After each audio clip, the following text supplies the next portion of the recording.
Hello students, मैं Shri Ram academy से आपकी हिंदी की टीचर। तो आज हम कक्षा 10 की वासंती हिंदी सामान्य से चैप्टर 5 जो कर्मवीर के नाम से प्रस्तुत है उसको हम रीड आउट करेंगे। ठीक है, आप समझने की कोशिश करिएगा। ठीक है, मैं सरल से सरल शब्दों से समझाने की कोशिश करूँगी। ठीक है, तो सबसे पहले इसमें हम देखते हैं कर्मवीर में कवि परिचय। अयोध्या सिंह उपाध्याय हरिऔध।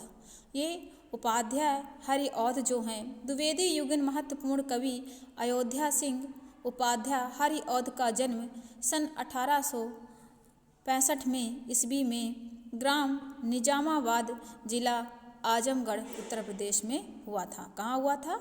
उत्तर प्रदेश जिला आजमगढ़ में। ठीक है ना, निजामाबाद इनके ग्राम का नाम था।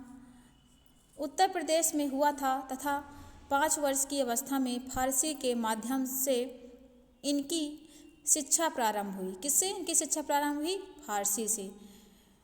वर्नाकुलर मिडिल पास करके ये क्वींस कॉलेज बनारस में अंग्रेजी पढ़ने गए, पर स्वास्थ्य ठीक न होने के कारण इन्हें अध्ययन छोड़ना पड़ा। अध्ययन मिस होता पढ़ाई, ठीक है ना, स्टडी।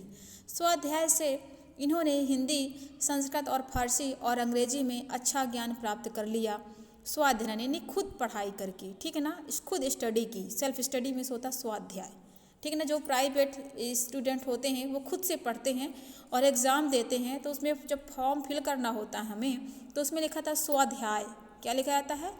स्वाध्याय। ठीक है ना, तो ये उसका मतलब है स्वाध्याय यानी खुद से पढ़कर। आया समझ में? स्वाध्याय से इन्होंने हिंदी, संस्कृत, फारसी और अंग्रेजी में अच्छा ज्ञान प्राप्त कर लिया। काशी विश्वविद्यालय में अवैतनिक शिक्षक के पद पर इन्होंने कार्य किया। सन 1945 में इनकी मृत्यु हो गई। हरिऔध जी द्विवेदी युग के महत्वपूर्ण कवि के साथ साथ गद्य के लेखक भी थे। इनकी प्रमुख काव्य रचनाएं प्रिय प्रवास, वैदेही वनवास, परिजात, चुभते चौपदे, चौखे चौपदे और रस कलश हैं। अधखिला फूल और ठेठ हिंदी का ठाठ, उपन्यास, रुक्मणी, परिणय, नाट आदि मौलिक गद्य रचनाओं के अतिरिक्त आलोचनात्मक और अनुदित रचनाएं भी इन्होंने प्रस्तुत की। ये पहले ब्रज भाषा में कविता किया करते थे, जिसका सुंदर उदाहरण राम कलश में देखने को मिलता है। महावीर प्रसाद द्विवेदी के प्रभाव से ये खड़ी बोली के क्षेत्र में आए और खड़ी बोली काव्य में नया रूप प्रदान किया। भाषा, भाव और छंद और अभिव्यंजना की घिसी पिटी परंपराओं को तोड़कर इन्होंने नई मान्यताएं स्थापित ही नहीं की, अपितु इन्हें मूर्त रूप भी प्रदान किया। इन्हें एक स्वरूप भी दिया। मूर्त मतलब होता है किसी चीज़ को स्वरूप करना, स्वरूप देना। वर्ध, विषय और विविधता और हरिऔध जी ने प्रमुख विशेषता है कि यही कारण है कि इनकी काव्य परिधि में भक्तिकाल और रीतिकाल और आधुनिक काल के उज्ज्वल बिंदु समाहित हो सके।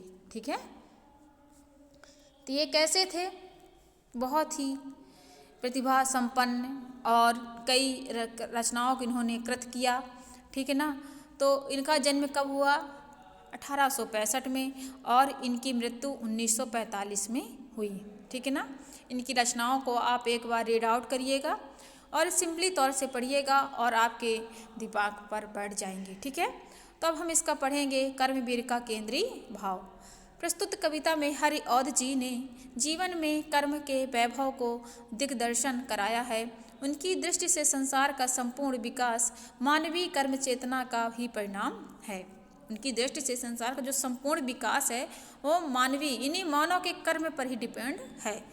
कर्मवीर बाधाओं से डरते नहीं, एक बार कर्म भी प्रारंभ करके पूर्णता प्रदान करने पर ही विश्वास करते हैं।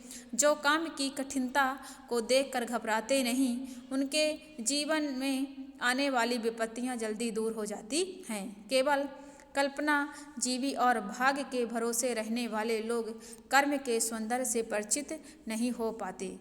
कर्मवीर तो विकास के मार्ग को प्रशस्त करने में सदैव संलग्न रहते हैं।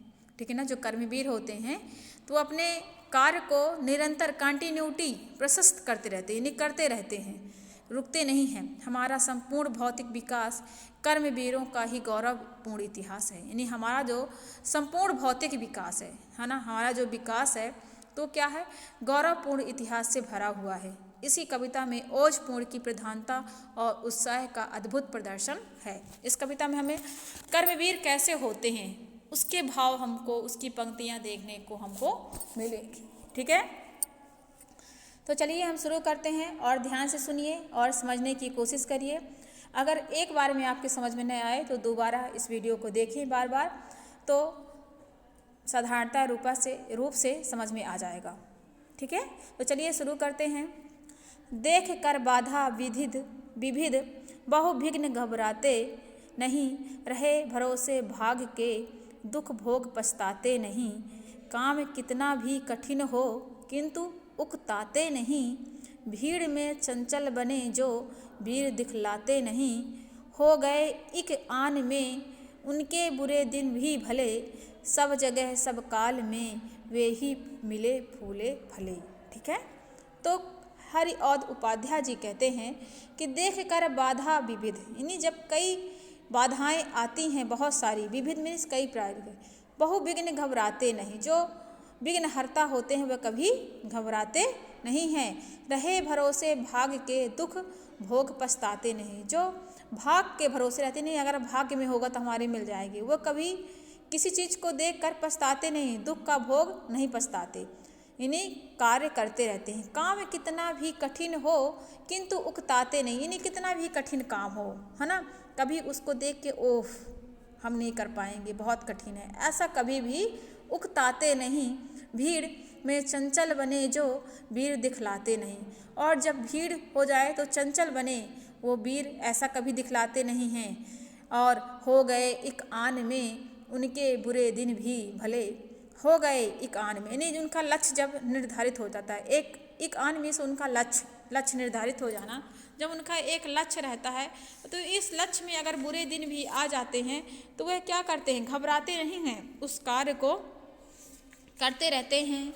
सब जगह सब काल में, सब जगह यानी सब जगह और सब काल यानी सब समय में वे ही मिले और फूले फले, और फिर एक दिन फूलने फलने लगते हैं, उन्नतिशील और समृद्ध हो जाते हैं। कुल मिलाकर उन्नति और मिले और फूले फले यानी समृद्धशील उन्नतिशील हो जाते हैं। ठीक है, व्योम को छूते हुए दुर्गम पहाड़ों के शिखर, वे घने जंगल जहाँ रहता है तम आठों पहर। गरजती जलराशि की उठती हुई ऊंची लहर, आग की भय दयानी फैली दिशाओं में लवर, ये कपा सकती कभी जिसके कलेजे को नहीं, भूल कर भी वह नहीं नाकाम रहता है कहीं। ठीक है, तो हरिऔध उपाध्याय जी कहते हैं व्योम को छूते हुए यानी अंतरिक्ष को छूते हुए, है ना, व्योम यानी अंतरिक्ष को छूते हुए, आकाश को छूते हुए, दुर्गम पहाड़ों यानी जो दुर्गम पहाड़ होते हैं, है ना, जिसमें बहुत कटीले वृक्ष, बहुत जंगली जानवर, ऐसे शिखरों पर वे घने जंगल जहाँ रहता, और जहाँ घना जंगल रहता, जहाँ सूर्य का प्रकाश भी, सतपुड़ा के घने जंगल आपने कभी पढ़े होंगे, 7 में है शायद, पहले किताबों में था, अब तो पता नहीं, शायद देखने को मिले भी हमें, उनमें प्रकाश पहुंचना भी बड़ा मुश्किल पड़ता था। और तामो आठों पहर, वहाँ पे अंधकार जो होता 8 पहर रहते थे, ऐसा कहा जाता है कि 8 पहर होते हैं दिन रात मिला के, तो 8 पहर अंधेरा ही रहता, इतना घना जंगल है। गरजती जलराशि की उठती हुई ऊंची, यानी गजरती वो जब कहते हैं जल राशि, यानी जब पानी गिरने को होता है तो वैसी बिजलियाँ चमकती हैं, है ना, और समुद्र में कैसी ऊंची ऊंची लहरें उठती हैं, आग की भयदायनी फैली दिशाओं के लवर में, और भले ही आग कैसे हो, जब जंगल में आग लग जाता तो ऐसा लगता है जैसे चारों दिशाओं में आग लगा हुआ है, लबालब है, पूरी दिशाएं क्या हैं, चारों दिशाएं जो फैले हुए हैं आग से फैला हुआ है, पर भी ये कांपा सकता था कभी जिसके कलेजों को नहीं। लेकिन क्या जो कर्मवीर है उसके कलेजों को क्या कपा सकता था, नहीं। ठीक है ना, भूल कर भी वह नहीं नाकाम रहता है कहीं, है ना, यानी कि इतने सारे घोर कष्ट उठाने के बावजूद भी डरावने भय दायनी में से डरावने, है ना, लपट, आगों की लपट को देखकर भी और ये कलेजा कांपता नहीं और न ही अपने काम में नाकाम रहता, जो कर्मवीर है। ठीक है ना। फिर कहते हैं हरिऔध उपाध्याय जी तीसरे में पद में, काम को आरंभ करके यूं नहीं जो छोड़ते, सामना करके नहीं जो भूल कर मुंह मोड़ते, जो गगन के फूल बातों से नहीं तोड़ते, संपदा मन से करोड़ों को नहीं जो जोड़ते, बन गया हीरा उन्हीं के हाथ से, बन गया हीरा उन्हीं के हाथ से है, करबान कांच को करके दिखा देते, वे उज्जवल रतन है। ठीक ना। तो हरिऔध उपाध्याय जी कहते हैं कि काम को आरंभ करके, यानी जब कोई काम आरंभ यानी शुरू करते हैं, स्टार्ट करते हैं तो उसे यूं ही नहीं छोड़ा करते हैं। जो कर्मवीर हैं वह किसी काम को अगर शुरू करते हैं तो छोड़ते नहीं, और सामना करके नहीं जो भूल कर मुंह तोड़ते, यानी जब किसी चीज़ का सामना करते हैं तो मुंह अपना मोड़ते नहीं, दूर नहीं जाते। ठीक है ना।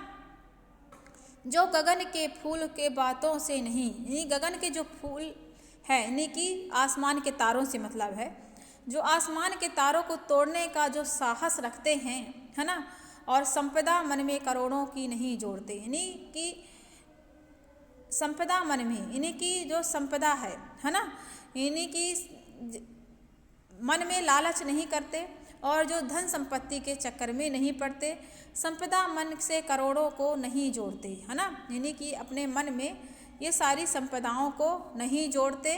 ठीक है। मन गया हीर उन्हीं के साथ, बन गया हीर उन्हीं के साथ से करबन, है ना, यानी कि जो हमारा भविष्य है उसी से बन गया, है ना, जिसने घबराना नहीं सीखा, कांच को करके दिखा देते वो उज्जवल रतन, है ना, यानी कांच को भी वो क्या है, एक रतन हीरा की तरह हीरे का बना देते हैं। ठीक है ना। जो कर्मवीर होते हैं वह पत्थर में से हीरा निकाल लेते हैं, कहने का तात्पर्य उपाध्याय जी का ये है।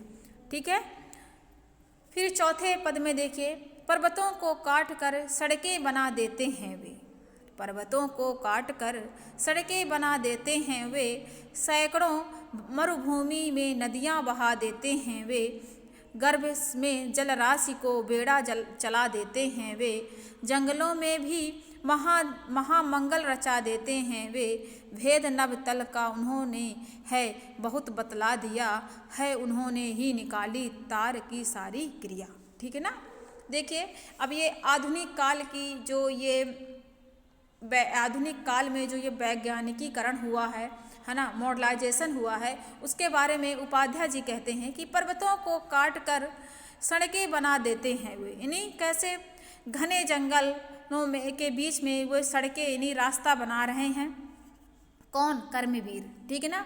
और सैकड़ों मरुभूमि में नदियां बहा देते हैं, यानी राजस्थान जैसे क्षेत्रों में जहाँ मरुभूमि है और हमारा ये जो उत्तर का क्षेत्र एक शुष्क भूमि कहलाता है, वहाँ पर भी लोगों ने नदियाँ बहा दी हैं, यानी कि जैसे वहाँ पर नहरों का निर्माण कर देना, और गर्भ में जल राशि में बेड़ा चला देते हैं वे, यानी कि जहाँ जल रही हैं वहाँ भी क्या कर देते हैं, वहाँ जल यानी जो नहर ये जला देना, और मरुभूमि को भी वहाँ नदियाँ बहा देना, और जहाँ पानी ना पहुँचे वहाँ भी पानी पाइप के माध्यम से पहुँचा देना, और जंगलों में मंगल कर देना, यानी कि जंगल को इस तरह से रचा गया है सिस्टमैटिक तरीके से, और भेद नभ तल को उन्होंने है बहुत बतला दिया, और जो नभ का यानी आकाश का और पृथ्वी का जो भेद है, कितनी दूरी है, किस मंडल में ताप मंडल, समताप मंडल, 4 मंडल होते हैं, किस तरह सभी मंडलों में कौन सी चीज़ पाई जाती है, कौन सी गैसें हैं, इन सब का जो आधुनिकीकरण है वो सब कर्मवीरों ने ढूंढ लिया है। उन्होंने निकाली तार की सारी क्रिया, और उन्होंने तार के माध्यम से जो अब मॉडर्नाइजेशन हो गया है, ये मोबाइल बिना तार के चल रहा है, ठीक है ना, पाइपिंग, ये सारी चीज़ें जो हैं बनाए गए, तो उपाध्याय जी ने कर्मवीर की ये एक उदाहरणपूर्ण प्रस्तुति अपने कविताओं में देखने को दी है, जिसे हम पढ़कर ये समझ सकते हैं कि जो कर्मवीर हैं ना तो वो जंगलों से डरते हैं, ना तो हवाओं से, और ना ही जलों से, ना महासागरों से, और ना ही मौसम और समय की विपरीत स्थितियों से। वह हमेशा कर्मवीर रहते हैं और अपने रास्ते पर, अपने कर्म पर अडिग रहते हैं और गतिशील उन्नति करते रहते हैं। और ऐसे ही जो कर्मवीर होते हैं वह इतिहास का निर्माण करते हैं। ठीक है ना। तो हरि औध उपाध्याय जी ने हमें कर्मवीर की बहुत अच्छी पंक्तियाँ अपने पाठ में प्रस्तुत की हैं। ठीक है ना। इसी प्रकार से हम भी अब जीवन के इस भविष्य के अब भावी नागरिक बनेंगे। आप 10th स्टैंडर्ड में हैं तो ऐसे ही कर्मवीर बनिए, अपनी स्टडी को कंटिन्यू रखिए और पढ़ते रहिए, है ना। तो आप भी एक कर्मवीर के रूप में इतिहास रच डालेंगे। ठीक है। Thank you students.